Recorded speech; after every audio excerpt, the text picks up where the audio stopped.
어머니, 거기서 죽어서 나오세요. 그래야 우리도 살죠. 내 아들이 건넨 폐쇄병원 이송동이서. 그리고 그 뒤에서 비웃던 요양원의 독사 같은 여자. 그날 나는 엄마라는 이름을 버리고 지옥에서 돌아온 악귀가 되기로 했습니다.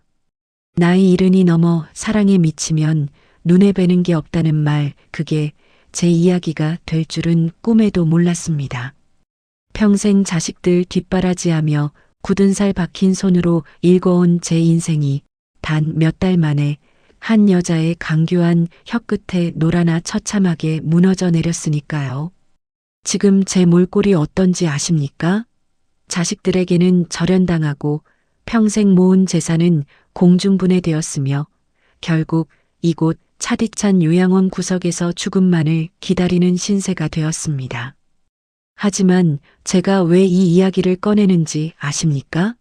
저를 이 지옥으로 밀어넣고 지금쯤 승전가를 부르고 있을 그 독사 같은 년과 치매 걸린 엄마를 산 채로 매장한 제 불효자들에게 똑똑히 보여주기 위해서입니다. 이 잔혹한 치정극의 끝이 어떻게 대가를 치르게 되는지 이제부터 급히 맺힌 기록을 하나씩 풀어보려 합니다. 제 인생은 남들이 보기엔 그저 성실함 그 자체였습니다. 30살에 남편을 사고로 잃고 시장 바닥에서 생선 비린내를 맡으며 30해를 버텼습니다. 손톱이 문드러지고 겨울이면 손등이 터져 피가 맺혀도 오직 내 새끼들 입에 따뜻한 밥 들어가는 것만 보면 배가 불렀습니다. 그렇게 악착같이 모아 서울 변두리에 상가 건물 하나를 올렸을 때 저는 이제 제 인생에 봄날만 남은 줄 알았습니다. 하지만 자식들이라는 존재는 부모의 등골을 빼먹을 때만 효자더군요. 큰아들은 사업 실패로, 둘째 딸은 사기 결혼으로 제 노후 자금을 야금야금 갉아먹기 시작했습니다. 그래도 저는 부모니까 내가 조금 더 고생하면 된다는 생각으로 버텼습니다. 잠시 제 가슴 맺힌 이야기를 멈추고 부탁 하나만 드려도 될까요? 오늘 제 이야기가 세상의 모든 배신당한 부모님들께 작은 힘이 되길 바라는 마음으로 이 영상을 만들었습니다. 제 복수극이 끝까지 응원받을 수 있도록 구독과 좋아요 한 번만 꼭 눌러주세요. 여러분의 응원이 제가 이 지옥 같은 진실을 세상에 알리는 큰 용기가 됩니다. 그러던 어느 날 갑작스러운 뇌경색이 저를 덮쳤습니다. 다행히 생명엔 지장이 없었지만 거동이 불편해졌고 자식들은 기다렸다는 듯이 저를 이곳 청록 요양원으로 밀어 넣었습니다. 어머니, 여기가 시설도 좋고 공기도 맑아요. 금방 모시러 올게요. 라던 큰 놈의 가식적인 눈물을 믿은 제가 바보였죠. 요양원 문턱을 넘는 순간 저는 사회에서 격리된 존재가 되었습니다. 그곳은 겉보기엔 평화로운 노후의 안식처 같았지만 속은 욕망과 시기 그리고 갈 곳 없는 감정들이 뒤엉킨 거대한 웅덩이였습니다. 그리고 그곳에서 저는 제 인생을 송두리째 앗아갈 그 여자 박 씨를 만났습니다. 박 씨는 60 중반의 나이에도 고운 피부와 나긋나긋한 말투를 가진 여자였습니다. 처음엔 저에게 살갑게 굴며 유일한 친구가 되어줄 것처럼 행동했죠. 하지만 그녀의 타겟은 제가 아니었습니다. 요양원 내에서 상당한 자산가로 소문난 김영감님이 그녀의 목표였죠. 김영감님은 일찍이 아내를 여의고 외로움에 몸서리치던 분이었습니다. 박 씨는 김영감의 외로움을 파고들어 요양원 내에서 공공연한 금기된 연인 행세를 하기 시작했습니다.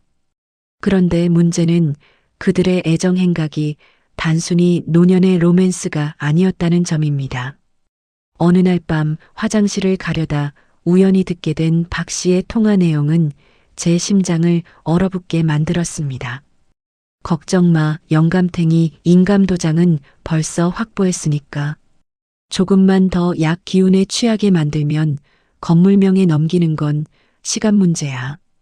그 부드럽던 목소리는 온데간데없고 수화기 넘어 누군가와 공모하며 키득거리는 그 여자의 웃음소리는 흡사 악마의 소름 끼치는 울음소리 같았습니다. 저는 그 사실을 김 영감님께 알리려 했지만 이미 요양원 내부는 박 씨와 매수된 일부 요양보호사들의 소나기에 장악된 상태였습니다. 제가 입을 열기도 전에 박 씨는 저를 치매 망상 환자로 몰아세우며 제 자식들에게 전화를 걸었습니다. 그리고 그날 이후 저에게는 상상조차 할 수 없는 잔혹한 보복과 치정이 얽힌 사건들이 벌어지기 시작했습니다. 과연 그 요양원 밀실에서 무슨 일이 일어났던 걸까요? 제가 왜 지금 이 차가운 바닥에서 피눈물을 흘리며 이 글을 쓰고 있는지 그 추악한 진실은 이제부터 시작입니다. 그 여자의 본색을 알아차린 날 이후 요양원에서의 제 삶은 문자 그대로 창살 없는 감옥이 되었습니다. 박 씨는 단순히 김 영감님의 돈을 노리는 사기꾼 수준이 아니었습니다. 그녀는 사람의 약점을 정확히 파고들어 그 영혼을 잠식하는 거머리 같은 존재였죠. 김 영감님은 본래 정정한 분이셨습니다. 전직 고위 공무원 출신답게 자존심도 강하고 사리 분별이 확실하셨죠. 그런데 박 씨가 수시로 영감님의 방을 드나들며 정체 모를 한약이라며 뭔가를 먹이기 시작한 뒤로 영감님은 눈에 띄게 멍해지기 시작했습니다.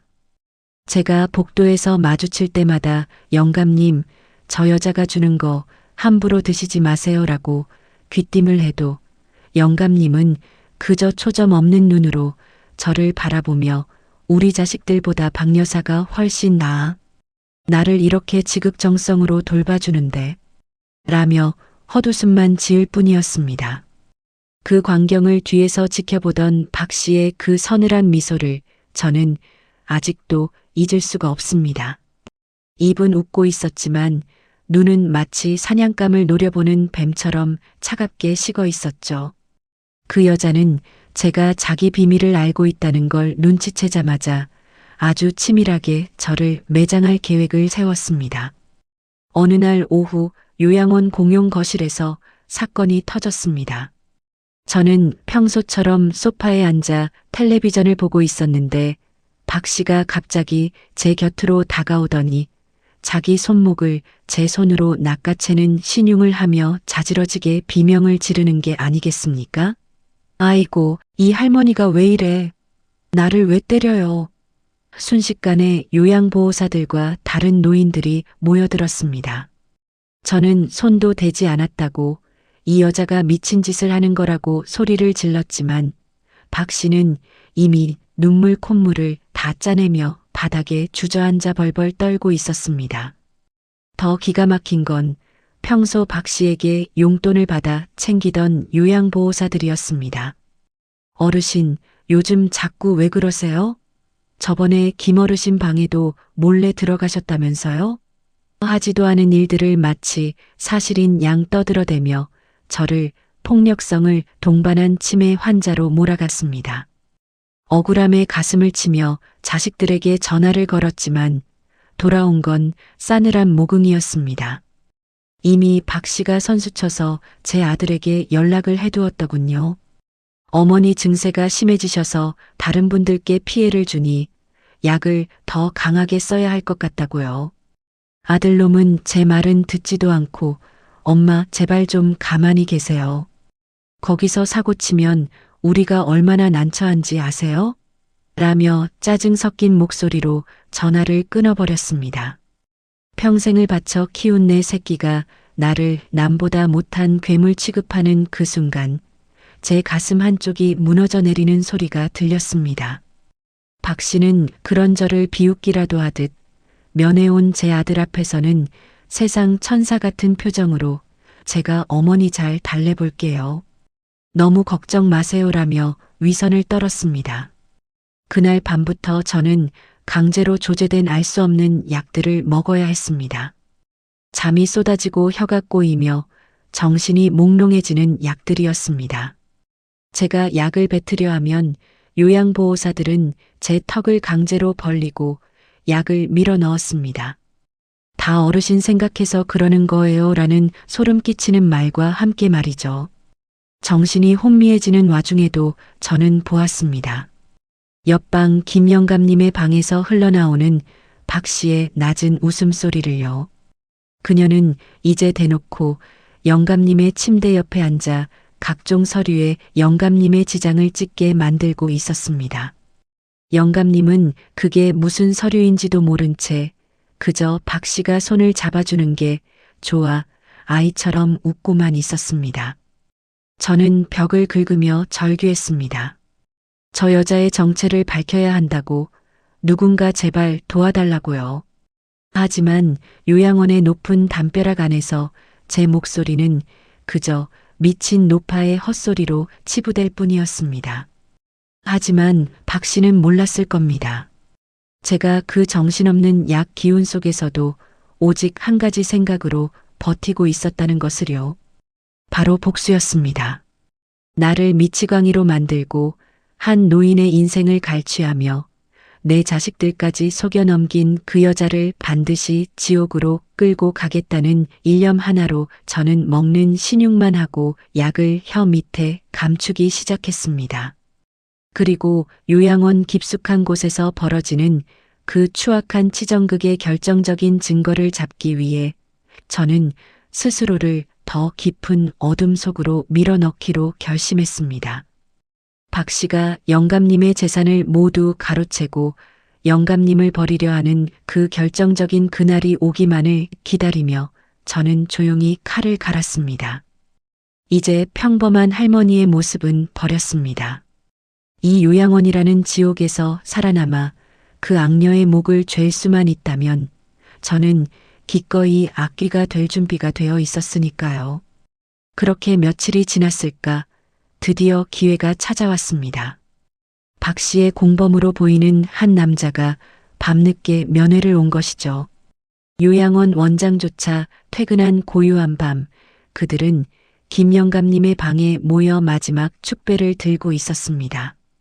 그들의 대화 속에는 김영감님의 빌딩명의 이전 완료 소식과 함께 다음 타겟이 누구인지 그리고 거추장스러워진 저를 어떻게 처리할지에 대한 잔인한 계획이 담겨 있었습니다. 저는 숨을 죽인 채 복도 구석에서 그들의 대화를 녹음하기 시작했습니다. 손이 떨리고 심장이 터질 것 같았지만 여기서 멈출 수는 없었습니다. 이것이 제 유일한 탈출구이자 그들을 파멸시킬 단 하나의 열쇠였기 때문입니다. 하지만 바로 그 순간 제 등 뒤에서 누군가의 거친 숨소리가 들려왔습니다. 할머니, 여기서 뭐 하세요? 저를 감시하던 박 씨의 충복, 요양보호사였습니다. 요양보호사의 차가운 목소리가 제 뒷덜미를 낚아채는 순간 저는 심장이 발바닥까지 떨어지는 기분이었습니다. 그놈은 제 손에 든 휴대전화를 거칠게 뺏으려 들었고 저는 본능적으로 그것을 품 안에 꼭 끌어안았습니다. 이거 놓으라고. 제가 비명을 지르자 방 안에서 축배를 들던 박 씨와 정체 모를 남자가 문을 벌컥 열고 나왔습니다. 불이 꺼진 복도에서 박 씨의 얼굴은 평소의 상냥한 가면을 완전히 벗어던진 채 시퍼런 증오와 살기로 가득 차 있었습니다. 박 씨는 요양보호사에게 눈짓을 했고 저는 그대로 바닥에 팽개쳐진 채 어두운 다용도실로 끌려 들어갔습니다. 그곳은 세탁물 냄새와 락스 냄새가 진동하는 습하고 좁은 곳이었죠. 박 씨는 제 앞에 쪼그려 앉아 제 뺨을 툭툭 치며 나직하게 의조렸습니다. 할머니, 곱게 가시라니까 왜 자꾸 일을 키워? 응? 이제 자식들도 할머니 말 안 믿는 거 알잖아. 그 여자의 목소리는 소름 끼치도록 차분했습니다. 그들은 저를 그 좁은 방에 가둔 채 문을 걸어 잠갔습니다.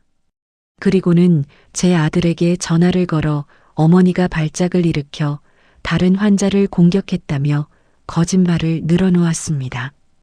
다음 날 아침 사색이 되어 달려온 아들놈은 제 몰골을 보고도 걱정은커녕 원망 섞인 눈초리부터 보냈습니다.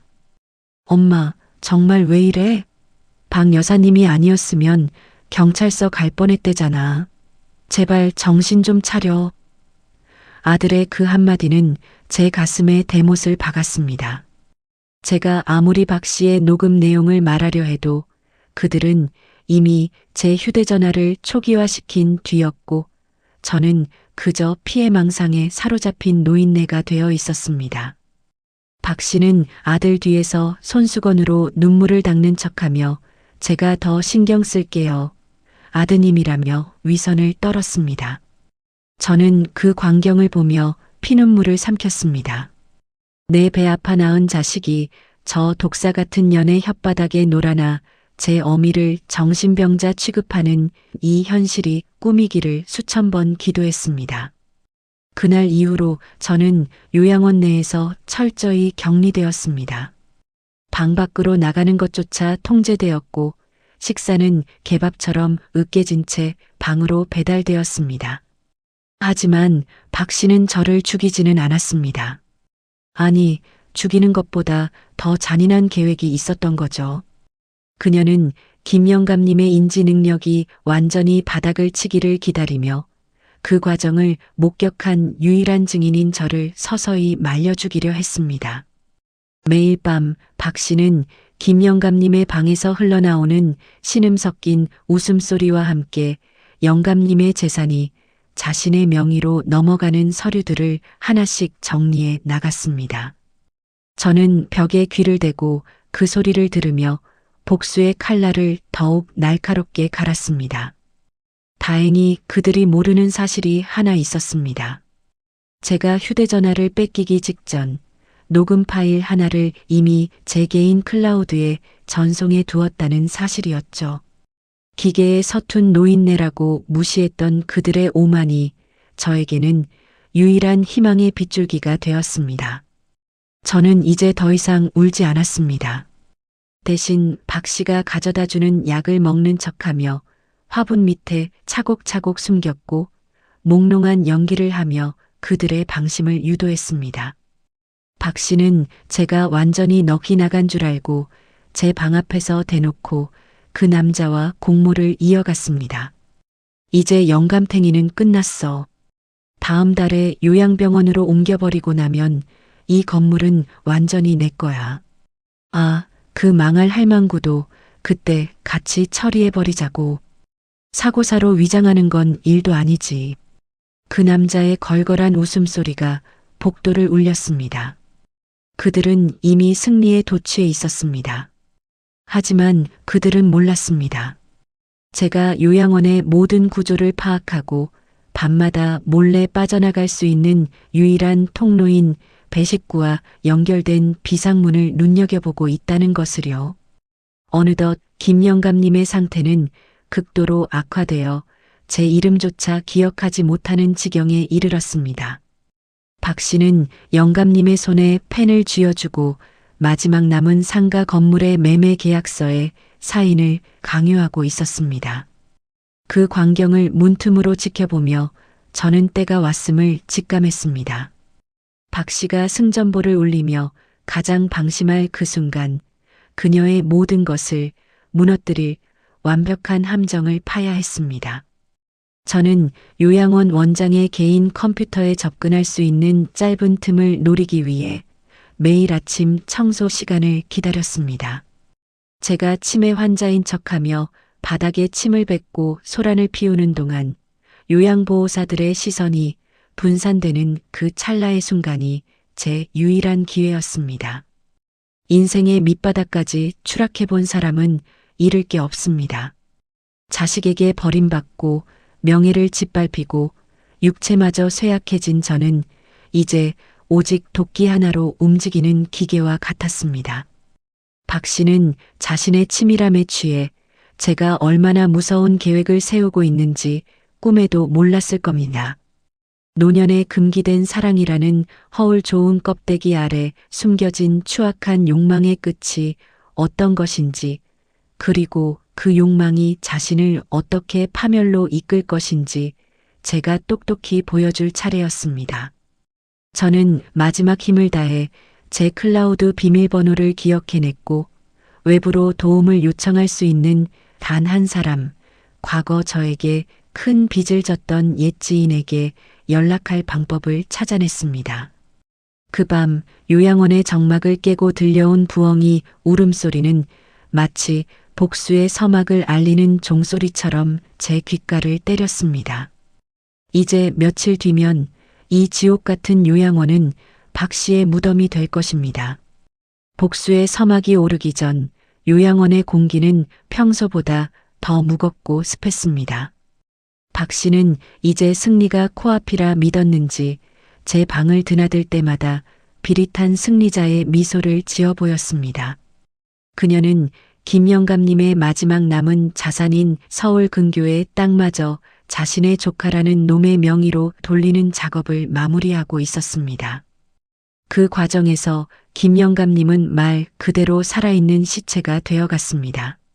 박 씨가 먹이는 정체 모를 약물 때문에 영감님은 하루의 대부분을 침대에 멍하니 앉아 벽과 대화했고 가끔 정신이 돌아올 때면 나를 좀 살려달라며 비명을 질렀습니다. 하지만 그 비명은 두꺼운 요양원 벽을 넘지 못했고 오히려 박 씨는 그 비명을 빌미로 영감님에게 더 강한 진정제를 투여했습니다. 저는 그 광경을 지켜보며 제 살점이 떨어져 나가는 듯한 고통을 느꼈습니다. 저 또한 그들의 다음 타겟이었기에 공포는 이미 제 뼛속까지 파고든 상태였습니다. 저는 그날 밤 과거 제 상가 건물에서 장사를 하며 큰 도움을 받았던 옛 지인 박 형사에게 연락이 닿기만을 간절히 기도하며 요양원 사무실 복도로 기어 나갔습니다. 요양보호사들이 교대 시간에 잠시 자리를 비운 틈을 타 저는 치매 노인인 척 복도 구석구석에 오물을 뿌려대는 미친 짓을 연출했습니다. 그들이 질색하며 제 오물을 치우느라 정신이 팔린 사이 저는 사무실 구석에 놓인 공용 전화를 낚아챘습니다. 손가락이 덜덜 떨려 번호를 누르는 것조차 힘들었지만 죽기 전 마지막 기회라는 생각에 정신을 집중했습니다. 박 형사님, 제발 저 좀 살려주세요. 청록 요양원입니다. 제가 보내는 이메일을 확인해 주세요. 채 1분도 되지 않는 짧은 통화였지만 제 목숨을 건 도박이었습니다. 전화를 끊자마자 박 씨의 충복인 요양보호사가 제 뒷덜미를 낚아채 바닥으로 내동댕이 쳤습니다. 이 할망구가 진짜 미쳤나? 어디다 전화를 해? 그놈은 제 뺨을 사정없이 갈겼고 제 입안에선 비릿한 피 냄새가 진동했습니다. 하지만 저는 웃음이 났습니다. 드디어 시작되었다는 안도감 때문이었을까요? 그날 밤 박 씨는 제 방으로 들어와 제 머리채를 휘어잡고 나직하게 경고했습니다. 할머니, 좋게 가려고 했는데 안 되겠네. 내일 아침에 영남 쪽 폐쇄병원으로 옮겨줄게. 거기 가면 죽어서야 나올 수 있을 거야. 그 여자의 눈빛은 이미 사람의 것이 아니었습니다. 돈에 눈이 먼 괴물의 눈이었죠. 저는 아무 말 없이 초점 없는 눈으로 박 씨를 응시하며 속으로 숫자를 세었습니다.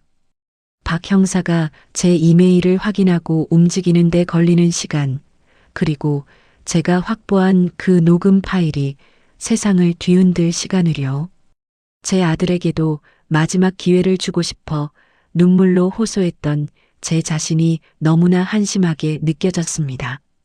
아들놈은 박 씨에게서 어머니가 요양원 집기를 부수고 사람을 다치게 해서 더는 이곳에서 모실 수 없다는 거짓 전화를 받고 이미 폐쇄병원 이송 동의서에 도장을 찍었다고 했습니다. 자식의 손으로 제 어미를 생매장하는 그 처참한 현실 앞에서 저는 부모로서의 정을 완전히 끊어냈습니다. 그래, 내 놈들도 그 독사 같은 년과 함께 무너져 내려라. 저는 차갑게 식어가는 가슴을 부여잡고 밤을 지새웠습니다. 다음 날 새벽이면 검은 승합차가 저를 데리러 올 것이고 그 차가 도착하기 전까지 모든 판을 뒤집어야만 했습니다. 요양원 안의 공기는 폭발 직전의 화약고 같았습니다. 박 씨는 김 영감님의 인감을 들고 마지막 서류를 챙기며 짐을 싸기 시작했습니다. 그녀는 이미 이곳을 떠나 해외로 도피할 계획까지 세워둔 상태였죠. 저는 숨겨두었던 예리한 유리 조각 하나를 손바닥에 꼭 쥐었습니다.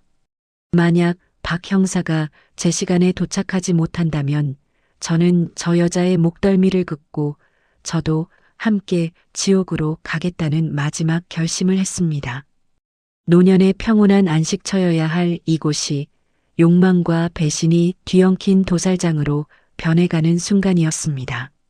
시계 초침 소리가 제 심장 박동처럼 거칠게 들려왔고 멀리서 사이렌 소리가 들리는 듯한 환청까지 들리기 시작했습니다. 과연 날이 밝으면 저를 기다리는 것은 어두운 폐쇄병원의 차가운 침대일까요? 아니면 박 씨를 무너뜨릴 사이다 같은 반전일까요? 제 인생의 가장 길고도 잔혹한 밤이 그렇게 깊어가고 있었습니다. 새벽 4시 요양원의 복도는 죽음 같은 정적에 잠겨 있었지만 제 심장은 고막을 찢을 듯이 요동치고 있었습니다. 이제 곧 저를 실으러 올 폐쇄병원의 승합차가 도착할 시간이었죠. 저는 마지막으로 몸을 추스르며 화분 밑에 숨겨두었던 약 뭉치들을 꺼내 변기에 쏟아부었습니다. 몽롱한 척 연기하던 눈빛을 지우고 서리빨 같은 냉기를 품은 채 문 뒤에 숨어 박 씨의 움직임을 살폈습니다. 박 씨는 제 방 바로 옆 김영감님의 방에서 마지막 거사를 치르고 있었습니다. 영감님, 여기 도장 하나만 더 찍으면 우리 이제 같이 몰디브 가서 사는 거야. 알았지? 그 간드러지는 목소리 뒤에는 영감님을 약물 과다로 처리하고 사고사로 위장하려는 사리가 가득 실려 있었습니다. 저는 손바닥에 쥔 유리 조각을 더욱 꽉 쥐었습니다. 살점이 베어 피가 흘렀지만 통증조차 느껴지지 않았습니다. 그때였습니다. 요양원 정문 쪽에서 육중한 차 바퀴 소리가 들려왔습니다. 박 씨는 회심의 미소를 지으며 복도로 나왔습니다. 어이, 강보호사. 그 미친 할망구 끌어낼 준비해. 차 왔으니까. 박 씨의 지시에 덩치 큰 요양보호사가 제 방문을 거칠게 발로 차며 들어왔습니다. 저는 구석에서 몸을 웅크린 채 벌벌 떠는 연기를 시작했습니다. 그놈이 제 팔덜미를 잡아채 바닥으로 끌어내릴 때 저는 일부러 힘을 빼고 축 늘어졌습니다. 이 할망구가 끝까지 말썽이네. 야, 박 여사. 이 할멈 약 기운 때문인지 아주 축 늘어졌는데? 강 보호사의 비웃음에 박 씨가 다가와 제 얼굴을 내려다보았습니다. 그녀는 제 뺨을 가볍게 치며 승리자의 미소를 지었습니다. 할머니, 거기 가서는 입 조심하고 살아. 안 그러면 거기선 진짜 쥐도 새도 모르게 죽어나가니까. 그들이 저를 복도로 끌고 나가 정문 앞에 세워진 검은 승합차에 태우려던 찰나였습니다. 갑자기 요양원 마당으로 서치라이트 불빛이 쏟아지며 여러 대의 차량이 급브레이크를 밟으며 들이닥쳤습니다. 박 씨와 강 보호사는 당황한 기색이 역력했습니다. 뭐야, 병원에서 이렇게 요란하게 와. 박 씨가 짜증 섞인 목소리로 소리쳤지만 차에서 내린 사람들은 흰 가운을 입은 의료진이 아니었습니다. 정장을 입은 사내들과 함께 내린 사람은 바로 제 연락을 받았던 박 형사였습니다. 박 여사님, 보험 사기 및 특수강도 그리고 약물관리법 위반 혐의로 긴급 체포합니다. 박 형사의 묵직한 목소리가 새벽 공기를 갈랐습니다. 순식간에 요양원은 아수라장이 되었습니다. 박 씨는 당황하며 이게 무슨 실례냐.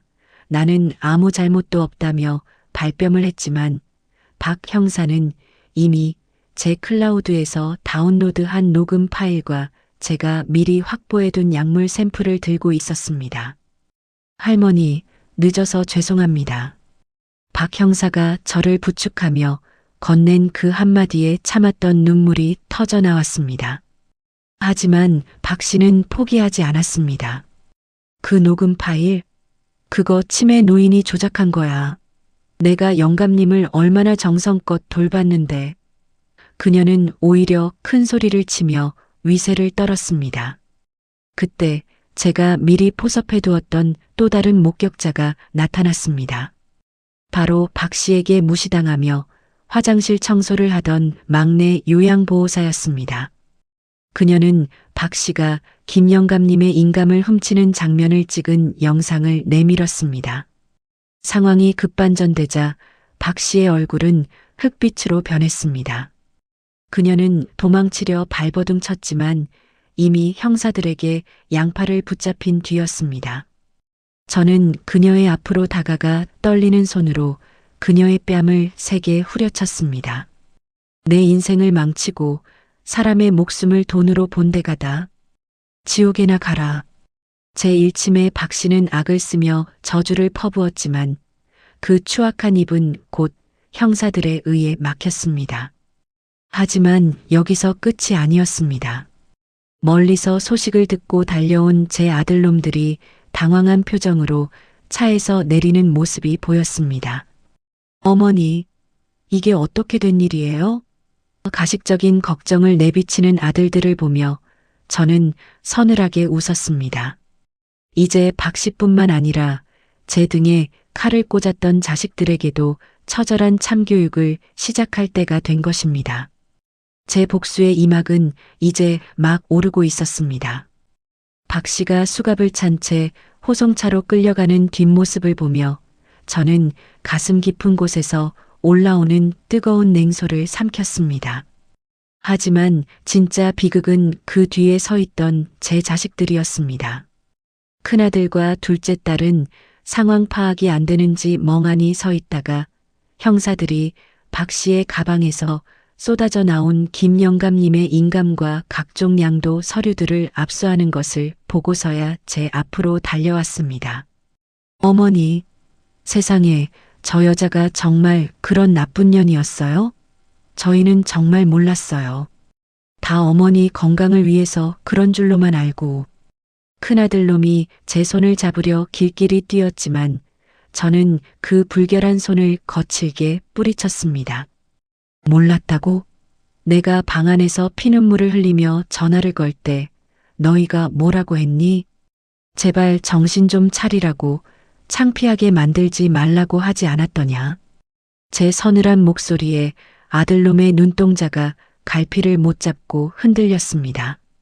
자식들은 박 씨가 구속되면 김 영감님의 재산은 물론 제가 숨겨둔 비자금이라도 나올까 싶어 갑자기 효자 노릇을 하기 시작했습니다. 요양원 원장 역시 박 씨와 한패였기에 조사를 받으러 끌려갔고 요양원은 순식간에 아수라장이 되었죠. 저는 박 형사의 부축을 받아 김 영감님의 방으로 향했습니다. 영감님은 약 기운에 취해 여전히 초점 없는 눈으로 허공을 보고 계셨습니다. 영감님, 이제 괜찮아요. 그 악마 같은 여자는 잡혀갔습니다. 제 말에 영감님은 떨리는 손으로 제 소매를 붙잡고 아이처럼 엉엉 울기 시작했습니다. 그 눈물은 평생 쌓아온 명예가 무너진 노년의 비참함이자 사람을 믿었던 대가로 치른 처절한 후회였습니다. 저는 그 모습을 보며 다짐했습니다. 이 노인을 이용해 먹으려 했던 모든 인간에게 지옥을 맛보게 해주겠다고 말입니다. 그날 오후 경찰서 조사를 마치고 나온 저를 기다린 건 자식들의 가식적인 위로였습니다. 엄마, 이제 우리 집으로 가요. 저희가 잘 모실게요. 둘째 딸이 제 가방을 챙기며 너스레를 떨었지만 저는 그들의 속을 훤히 들여다보고 있었습니다. 그들은 제가 박 씨의 범죄를 증명할 결정적인 녹음 파일을 가지고 있다는 점, 그리고 박 씨가 가로채려 했던 김영감님의 재산 일부가 제 도움으로 환수될 가능성이 있다는 점을 노리고 있었던 겁니다. 저는 일단 그들의 차에 올라탔습니다. 하지만 그것은 용서가 아니었습니다. 그들이 저를 요양원에 버렸을 때 느꼈던 그 막막함과 공포를 이제 똑같이 돌려주기 위한 참교육의 시작이었죠. 집에 도착하자마자 저는 안방 문을 걸어 잠그고 박 형사에게 따로 연락을 취했습니다. 형사님, 박 씨와 공모한 놈들 중에 제 아들들과 접촉한 흔적은 없나요? 제 물음에 박 형사는 잠시 머뭇거리더니 서류 하나를 찍어 보내주었습니다. 그것은 박 씨가 제 아들에게 보낸 거액의 입금 내역이었습니다. 아들놈은 제 어미를 폐쇄병원에 넘기는 대가로 이미 박 씨에게 뒷돈을 받고 있었던 겁니다. 심장이 멈추는 것 같았습니다. 남도 아닌 내 배 아파 낳은 자식이 돈 몇 푼에 제 애미를 생매장하려 했다니. 저는 방 안에서 소리 없이 오열했습니다. 하지만 눈물은 이내 도끼로 변했습니다. 그래, 너희가 인간이기를 포기했다면 나도 더 이상 부모일 필요가 없겠구나. 저는 거실로 나가 거실 소파에 앉아 자기들끼리 유산 배분을 논의하던 자식들 앞에 섰습니다. 그리고는 아주 인자한 표정으로 웃으며 말했습니다. 얘들아, 내가 요양원에서 고생은 했지만 거기서 영감님께 아주 귀한 정보를 들었단다. 아무도 모르는 비자금 위치를 알려주셨어. 제 말이 끝나기가 무섭게 자식들의 눈에 탐욕의 빛이 번뜩였습니다. 정말요, 어머니? 그게 어디인데요? 저는 그들의 탐욕스러운 얼굴을 하나하나 눈에 담으며 속으로 칼을 갈았습니다. 이 탐욕이 너희를 파멸로 이끄는 덫이 될 것이라는 사실을 숨긴 채 저는 아주 천천히 그리고 치밀하게 그들을 파멸시킬 가짜 정보를 흘리기 시작했습니다. 이제 곧 박 씨가 가두려 했던 그 지옥보다 더 참혹한 현실이 제 자식들에게 펼쳐질 차례였습니다. 저는 거실 테이블 위에 낡은 수첩 하나를 툭 던져 놓았습니다. 자식들의 시선이 굶주린 짐승처럼 그 수첩에 꽂혔죠. 김영감님이 제정신일 때 그러시더구나. 자식들 몰래 경기도 인근 땅 밑에 골드바를 묻어두었다고. 박씨 그 여자가 끝까지 찾아내지 못한 진짜 보물은 거기 있다고 말이야. 제 말이 끝나기도 전에 큰아들 놈은 마른 침을 삼켰고 둘째 딸은 제 손을 잡으며 교태를 떨었습니다. 어머니, 그런 건 진작 말씀하시지 그랬어요. 저희가 가서 확인해 볼게요. 어머니는 여기서 푹 쉬고 계세요. 저는 속으로 차갑게 비웃었습니다. 그곳은 보물이 묻힌 땅이 아니라 이미 국가사업으로 수용되어 접근조차 금지된 폐기물 처리장 부지였으니까요. 그들은 앞뒤 가리지 않고 그 밤으로 차를 몰아 떠났습니다. 자식들이 눈앞에서 사라지자마자 저는 박 형사에게 다시 전화를 걸었습니다. 박 형사님, 지금입니다. 제 아들이 박 씨에게 받은 뒷돈 내역과 폐쇄병원 강제 이송 공모 증거를 정식으로 고소하겠습니다. 제 목소리는 한 점의 망설임도 없이 단호했습니다. 박 형사는 잠시 침묵하더니 낮게 대답했습니다. 정말 괜찮으시겠습니까? 자식들입니다. 자식이라뇨. 제 자식들은 제가 시장 바닥에서 생선 비린내 맡으며 키울 때 이미 죽었습니다. 지금 있는 것들은 제 등껍질을 파먹는 벌레들일 뿐입니다. 전화를 끊고 나니 가슴 한구석이 뻥 뚫린 듯 허전했지만 곧이어 묘한 해방감이 몰려왔습니다. 다음 날 새벽 경기도 폐기물 부지에서 금을 찾겠다며 허가 없이 무단 침입해 땅을 파헤치던 아들놈들은 현장에서 잠복 중이던 경찰들에 의해 현행범으로 체포되었습니다. 단순히 무단 침입 때문이 아니었습니다. 제가 미리 박 형사에게 넘긴 박 씨와의 거래 내역서가 결정적인 스모킹 건이 되어 그들은 존속 유기 및 살인미수 공모 혐의로 긴급 체포된 것이었죠. 유치장에 갇혔다는 소식을 듣고도 저는 눈물 한 방울 흘리지 않았습니다. 오히려 정갈하게 옷을 차려입고 경찰서 면회실로 향했습니다. 쇠창살 너머로 초췌해진 아들놈의 얼굴이 보였습니다. 엄마, 이거 오해예요. 박 형사가 갑자기 우리를 왜 잡아가요? 엄마가 말 좀 잘해줘요. 아들놈은 여전히 정신을 못 차리고 제 바짓가랑이를 붙잡으려 했습니다. 저는 그를 물끄러미 바라보다가 가방에서 서류 한 뭉치를 꺼내 유리창에 붙였습니다. 그것은 제가 평생 일궈온 상가 건물과 집을 모두 사회복지재단에 기부한다는 기부 증서였습니다. 너희가 그렇게 목매던 돈, 이제 10원 한 장도 너희 차례는 없다. 감옥에서 나오면 내 힘으로 살아보렴. 아, 나오기도 쉽지는 않겠지만 말이다. 아들놈의 눈이 경악으로 물들며 비명을 질렀지만 저는 뒤도 돌아보지 않고 면회실을 나왔습니다. 경찰서 로비에는 박 씨의 공범들이 줄지어 포승줄에 묶인 채 이동하고 있었습니다. 박 씨는 저와 눈이 마주치자 미친 듯이 발악하며 저주를 퍼부었습니다. 이 망할 할망구, 내가 감히 나를 이렇게 만들어? 너도 곧 죽을 거야. 하지만 저는 그녀의 눈을 똑바로 응시하며 나직하게 의조렸습니다. 아니, 나는 아주 오래 살 거다. 내가 감옥에서 썩어 문드러지는 걸 끝까지 지켜봐야 하니까. 이제 모든 조각이 맞춰지고 있었습니다. 저를 짓밟았던 악녀와 저를 배신했던 핏줄들까지 모두가 각자의 지옥으로 걸어 들어갔습니다. 하지만 진정한 사이다는 이제부터였습니다. 김영감님과 저 두 노인이 세상에 보여줄 마지막 반전이 아직 남아있었기 때문입니다. 자식들과 박 씨가 각자의 죗값에 몸부림치며 무너져 내리는 동안 저는 다시 청록 요양원을 찾았습니다. 이제 그곳은 예전의 그 음침한 소굴이 아니었습니다. 원장과 주동자급 요양보호사들이 모두 구속되면서 지자체에서 파견된 임시 운영진들이 정직하게 어르신들을 돌보고 있었죠. 저는 곧장 김영감님의 방으로 향했습니다. 영감님은 그 사이 약 기운이 많이 빠졌는지 창밖을 보며 멍하니 앉아 계셨습니다.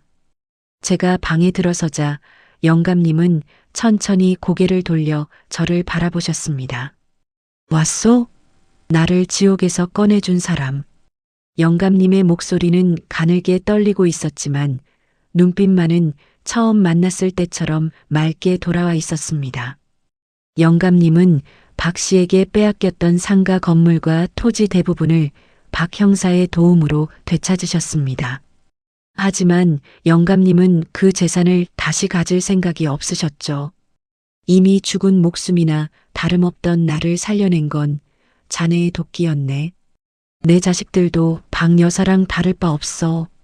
내가 죽기만 기다리며 재판 결과만 묻고 있더군. 영감님은 씁쓸하게 웃으며 서랍에서 두꺼운 서류 봉투 하나를 꺼내 제게 내미셨습니다. 그것은 영감님이 되찾은 재산 중 상당 부분을 시니어 범죄 피해자 지원 재단을 설립하는 데 기부하겠다는 공증 서류였습니다. 그리고 저를 그 재단의 초대 이사장으로 추대하고 싶다는 뜻도 담겨 있었죠. 저는 처음에 거절했습니다. 그저 제 명예를 되찾고 복수를 하고 싶었을 뿐 누군가의 재산을 탐낼 마음은 추호도 없었으니까요. 하지만 영감님은 제 손을 꼭 잡으셨습니다. 이건 돈이 아니라 사명이네. 우리처럼 힘없고 외로운 노인들이 돈 때문에 사람에게 사냥당하는 일을 막아주게.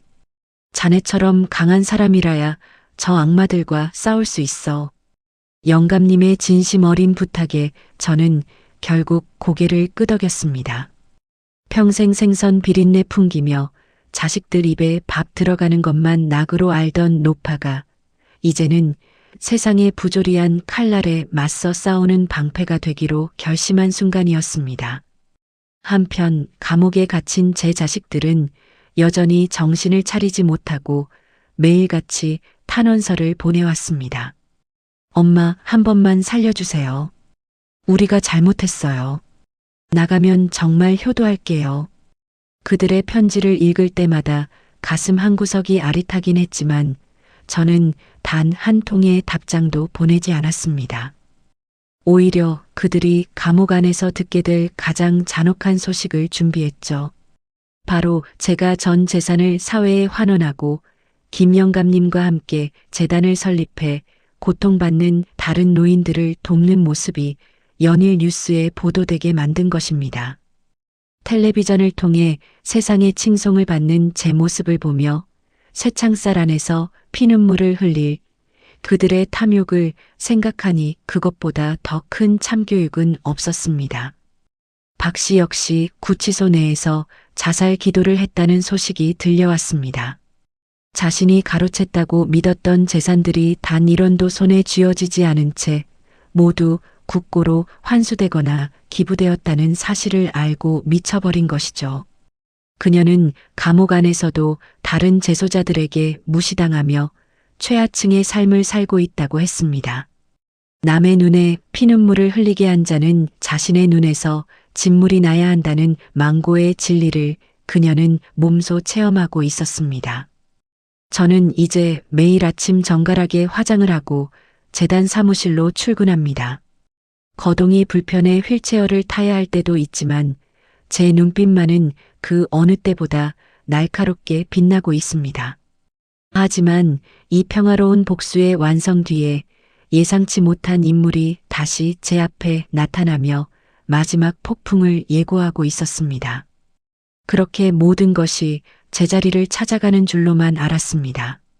재단 일을 보며 피해를 본 노인들의 손을 잡아주는 매일이 제게는 속죄이자 구원이었으니까요. 그런데 어느 비 오는 오후 재단 사무실 문을 열고 들어온 한 남자의 얼굴을 보는 순간 저는 심장이 멎는 것 같았습니다. 바로 박 씨와 함께 요양원에서 공모했던 그 정체 모를 남자였습니다. 경찰 조사에서 증거 불충분으로 풀려났다던 그놈은 예전의 비굴한 웃음을 싹 지우고는 제 책상 앞에 거만하게 주저앉았습니다. 할머니, 인생 참 화려하게 세탁하셨네. 근데 어쩌나 박 여사는 감옥 갔어도 내가 챙겨둔 진짜 도장은 아직 나한테 있는데. 그놈이 내민 것은 김영감님이 가장 아끼던 돌아가신 전처와의 추억이 담긴 별장의 매매 계약서였습니다. 그놈은 박 씨가 잡혀가기 직전 교묘하게 빼돌린 서류들을 빌미로 저를 협박하기 시작했습니다. 이거 터뜨리면 영감님 재단이고 뭐고 다 사기극 되는 거야. 조용히 현찰로 5억만 내놔. 그럼 나도 깔끔하게 사라져 줄게. 그놈의 눈에는 여전히 씻을 수 없는 탐욕의 광기가 서려 있었습니다. 저는 순간 눈앞이 캄캄해졌습니다. 만약 이 사실이 알려지면 이제 막 자리를 잡기 시작한 재단의 신뢰도는 바닥으로 추락할 것이고 김영감님의 명예 또한 흙탕물에 처박힐 게 뻔했습니다. 하지만 저는 예전처럼 당하고만 있을 노파가 아니었습니다. 저는 부들부들 떨리는 손을 책상 밑으로 숨긴 채 아주 차분하게 대꾸했습니다. 5억이라. 당장 그만한 현금은 없어. 사흘만 시간을 다오. 대신 그 서류가 진짜라는 걸 증명할 다른 서류들도 다 가져와야 한다. 그놈은 제가 겁을 먹었다고 생각했는지 낄낄거리며 사무실을 나갔습니다. 놈이 나가자마자 저는 김 영감님께 달려갔습니다. 영감님은 제 이야기를 듣고는 깊은 한숨을 내쉬더니 제 손을 잡으며 말씀하셨습니다. 자네, 이제 그만 무거운 짐을 내려놓게. 그 별장, 내 아내와의 추억이 깃든 곳이지만 그 추악한 놈들의 손에 노란하게 둘 순 없네. 내가 직접 나서겠네. 하지만 저는 영감님을 말렸습니다. 이건 제가 시작한 전쟁이었고 제 손으로 끝내야만 하는 일이었으니까요. 저는 박 형사에게 연락하는 대신 제가 요양원에서 목숨 걸고 빼돌렸던 또 다른 장부를 꺼냈습니다. 그것은 박 씨가 그 남자와 함께 요양원 원장을 매수하기 위해 건넸던 뒷돈의 흐름이 적힌 비밀 수첩이었습니다. 사흘 뒤 약속한 장소인 한적한 교회 카페에서 놈을 다시 만났습니다. 놈은 서류 가방을 흔들며 돈 뭉치를 요구했습니다. 돈은 가져왔겠지? 잔말 말고 가방 넘겨. 저는 가방 대신 제 녹음기 버튼을 눌렀습니다. 그 안에서는 3일 전 사무실에서 놈이 저를 협박했던 내용이 생생하게 흘러나왔습니다. 놈의 얼굴이 험악하게 일그러졌습니다. 이 할망구가 진짜 죽고 싶나? 놈이 제 멱살을 잡으려 달려드는 순간 미리 잠복해 있던 사설 보안업체 직원들과 박 형사가 들이닥쳤습니다. 이번에는 박 형사에게 개인적으로 부탁해 공모집행이 아닌 확실한 현행범 체포를 위한 판을 짠 것이었습니다. 놈은 바닥에 눌린 채 소리를 질렀습니다. 이건 함정이야. 이 할망구가 나를 유인했다고. 하지만 놈의 가방 안에서 터져나온 건 위조된 서류들과 마약 성분이 포함된 불법 약물들이었습니다. 박 씨의 뒤를 봐주던 이 남자는 사실 거대 불법 약물 유통 조직의 말단이었고 박 씨는 그 조직의 자금을 세탁해주는 창구였던 겁니다. 사건의 규모는 제가 생각했던 것보다 훨씬 컸습니다. 이 사건으로 인해 박 씨는 감옥 안에서 추가 형량을 선고받게 되었고 이제는 죽어서도 햇빛을 보지 못할 처지가 되었습니다. 그리고 그놈이 협박용으로 들고 있던 별장 서류는 조사 결과 이미 효력을 상실한 가짜임이 판명되었습니다. 놈들이 연행되는 것을 지켜보며 저는 카페 의자에 깊숙이 몸을 묻었습니다. 이제 정말 끝이라는 생각이 들자 온몸의 힘이 다 빠져나갔습니다. 하지만 마음만은 그 어느 때보다 가벼웠습니다. 그날 저녁 집으로 돌아오는 길에 구치소에서 연락이 왔습니다. 제 아들이 면회를 거부하는 저를 향해 피를 토하는 심정으로 쓴 편지가 도착했다더군요. 어머니, 제가 정말 죽을 죄를 지었습니다. 박 씨 그 여자가 저를 협박해서 어쩔 수 없었어요. 구차한 변명으로 가득 찬 편지를 저는 읽지도 않고 길가 쓰레기통에 던져버렸습니다.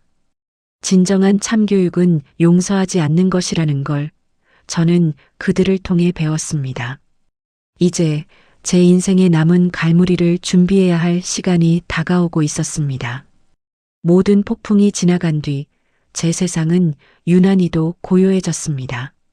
박 씨와 그 일당들은 1심에서 중형을 선고받았고 제 자식들은 존속유기와 공모 혐의가 인정되어 수감 생활을 시작했습니다. 그들이 감옥 안에서 보낸 수많은 탄원서와 눈물 섞인 편지들은 제 책상 위에 산더미처럼 쌓였지만 저는 단 한 통도 열어보지 않고 그대로 소각장으로 보냈습니다. 인연의 끈을 자르는 고통보다 그들이 제 등 뒤에 꽂았던 칼날의 차가움이 훨씬 더 컸기 때문입니다. 누군가는 저를 독하다고 하겠지요. 하지만 자신의 이익을 위해 부모를 산 채로 매장하려 했던 자들에게 베푸는 자비는 또 다른 범죄를 허용하는 것과 다름없다는 것을 저는 뼈저리게 깨달았습니다. 저는 이제 김 영감님과 함께 설립한 재단의 이사장직에서 물러나 작은 시골 마을에 집을 한 채 지었습니다.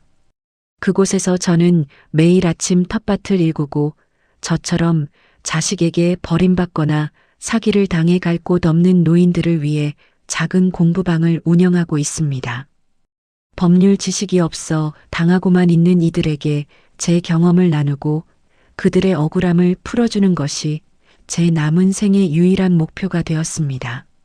제 곁에는 이제 가짜 사랑을 속삭이던 박 씨나 돈만 바라보던 자식들 대신 진심으로 서로의 상처를 보듬는 이웃들이 남았습니다. 이것이야말로 제가 그 지옥 같은 요양원에서 꿈꿨던 진정한 복수의 완성이자 제 인생의 가장 찬란한 황혼입니다. 가끔 밤잠이 오지 않을 때면 저는 거울 속 제 얼굴을 가만히 들여다봅니다. 주름진 눈가에는 여전히 그날의 도끼가 서려 있지만 그 밑에는 평생을 치열하게 살아온 한 인간의 긍지가 흐르고 있습니다. 박 씨는 감옥 안에서 제 소식을 들을 때마다 발작하며 벽에 머리를 찢는다고 하더군요. 자신이 그토록 가지고 싶어 했던 부와 명예를 제가 가장 가치 있는 곳에 쓰고 있다는 사실이 그녀에겐 가장 잔혹한 고문이 될 것입니다. 그리고 제 자식들은 출소하는 날 자신들의 이름으로 된 재산이 단 1원도 남아있지 않다는 사실과 어머니였던 제가 그들을 영원히 기록에서 지워버렸다는 현실을 마주하게 될 것입니다. 인생의 마지막 페이지에 들어서서야 저는 비로소 깨달았습니다. 금기된 사랑이니 핏줄이니 하는 허울 좋은 이름들보다 소중한 것은 나 자신을 지키는 힘과 진실을 마주하는 용기라는 것을요. 제 이야기가 누군가에게는 경종이 되고 누군가에게는 통쾌한 사이다가 되었기를 바랍니다. 이제 저는 더 이상 과거의 유령들과 싸우지 않습니다. 저를 지옥으로 밀어넣었던 그들은 이미 그들만의 지옥에서 살고 있고 저는 제가 일궈낸 이 평화로운 천국에서 매일 아침 떠오르는 태양을 맞이하고 있으니까요. 어느덧 해가 뉘엿뉘엿 저무는 창가에 앉아 차 한 잔을 마십니다. 창밖에는 이름 모를 들꽃들이 바람에 흔들리고 있습니다. 세상 모든 부귀영화보다 지금 이 순간의 평온함이 제게는 가장 큰 승리입니다. 저를 배신한 자들아, 똑똑히 보거라. 너희가 무너뜨리려 했던 이 노파는 죽지 않고 살아남아 너희가 평생 가질 수 없는 평온과 존경을 누리며 가장 아름답게 지고 있다는 것을. 이것이 내가 세상에 던지는 마지막 일갈이자 가장 확실한 한방이다. 이제 제 긴 이야기는 여기서 마칩니다. 하지만 제가 뿌린 이 복수의 씨앗이 정의라는 이름의 꽃으로 피어나는 과정은 여러분의 가슴 속에서 영원히 계속될 것입니다.